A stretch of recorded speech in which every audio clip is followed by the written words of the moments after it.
Good morning, dear children. So, today we will start a new chapter, that is angles. And before learning about angles, let us recall what we have done in previous class.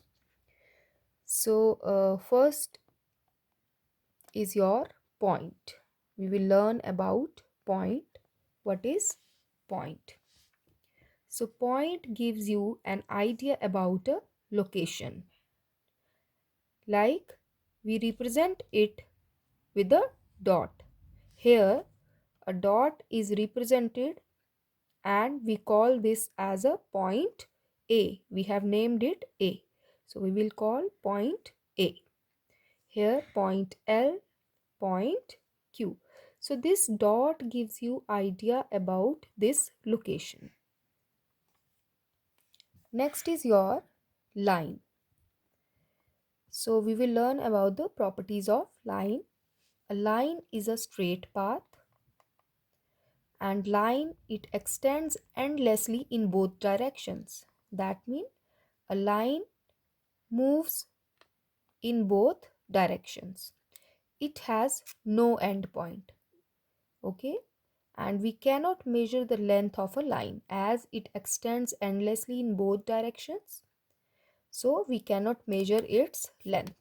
And if we have to represent, here there is a line, and here this is your line AB, and here is it has no end point because it is extending towards this side, left side, and here from B it is again extended here in the right side. So it has no end point. It is moving forward, okay, in both directions. So it has no length. So we represent a line by, here we have named it AB. So how we will represent? We will put a two-headed arrow here on the AB. Next is your line segment.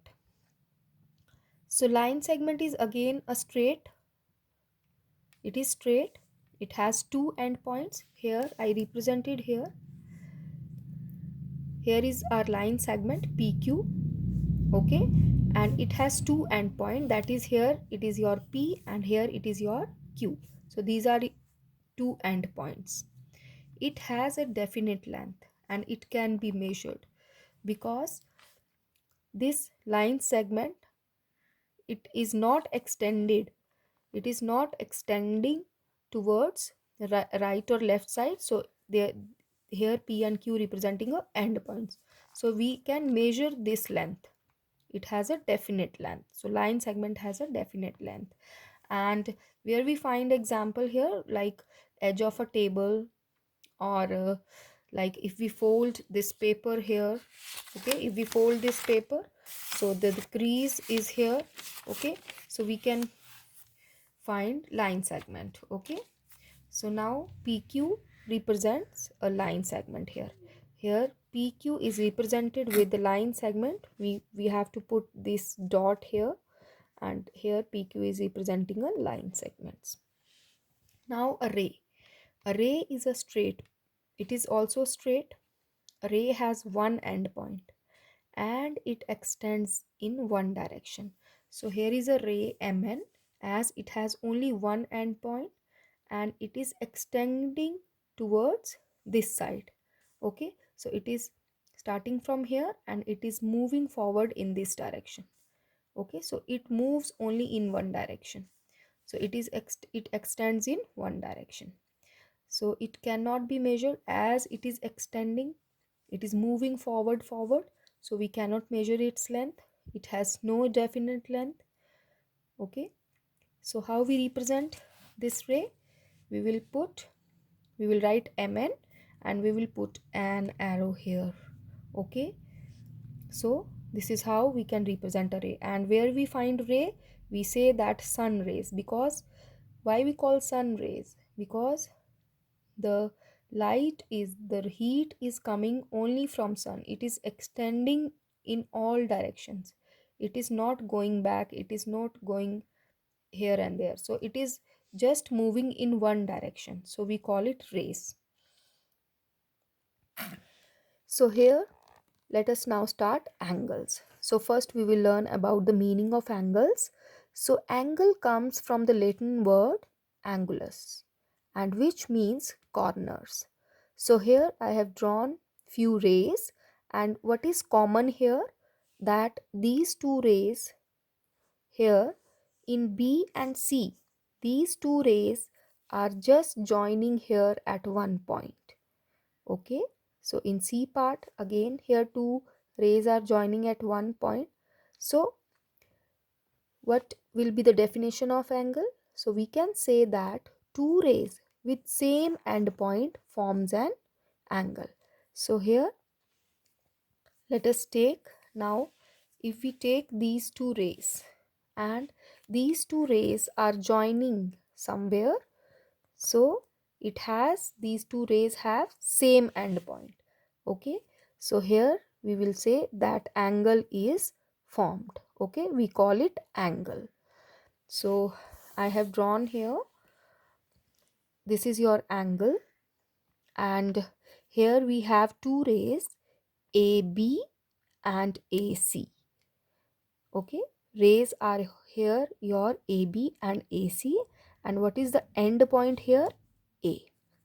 Okay, like here, if I join these two rays again, here is your AB and here is your AC.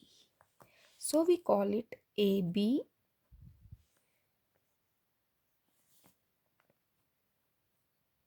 and we call it A and C. Okay, so these two rays have same end point. So these two rays with same end point forms an angle. Okay, so we also say that the line segments also forms an angle. So where we find angles in our daily life, like hands of the clock forms an angle. So here are the hands of the clock, these two hands of the clock forms an angle. Okay, now pair of scissors we have.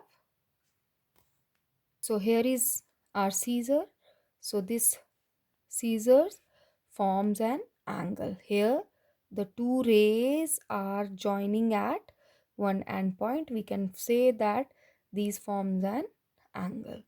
Okay, so here is my clock, so here the hands of the clock are also forming angle because these two rays have same end point, so they are forming angle. So dear children, you like pizza? So when you have a piece of pizza also have angle. It also forms an angle. So arms of chair have angles. So we can find angles in our daily life. In our room, we have lot of things where we have angles. So next is where we use angles. So engineers, architects use angles for designing buildings and roads. Now, a carpenter use angles to make chairs and tables. And we also use angles in mathematical calculations, which you will study in your higher classes. So next is our vertex. What is vertex? Vertex is the common end point of the two rays is called vertex. So here is an angle. So these two angles have common end point. Okay, so this point is called vertex. Here, next is the arms of the angle. So the two rays forming an angle are called the arms of the angle. So here is your arms of the angle. So these two rays forming an angle, so we call it arms of angle. Okay, now next is how to name an angle. How we can name an angle. So here is your angle. So how we can name it? So here are two rays. This is your QR, QP and QR. Here are two rays with common end point Q. Okay, so here Q is your vertex and QP is your arm and QR is again your next arm. So angle is having two arms. Here are two arms, QP and QR, and Q is your vertex.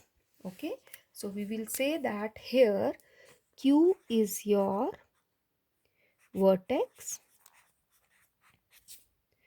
and QR is your arms. QR is your arm and QP is your again arm. Okay, so we call it arm and vertex.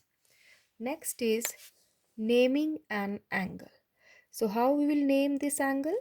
We will call it angle PQR. We call it angle PQR, or we can name RQP. Okay, and the symbol we used for angle is here like this. Okay, just like your elbow, when you bend your elbow it forms an angle. So this is just like an elbow. So how we will write this? We will write this like, here is your PQR. So how we will write this angle?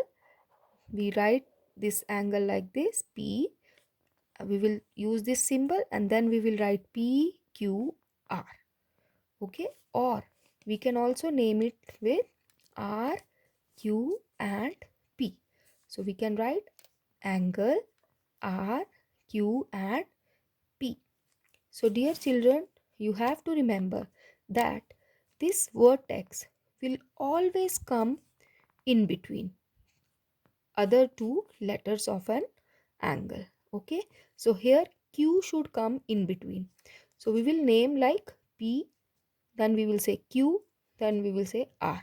So Q is coming in between here.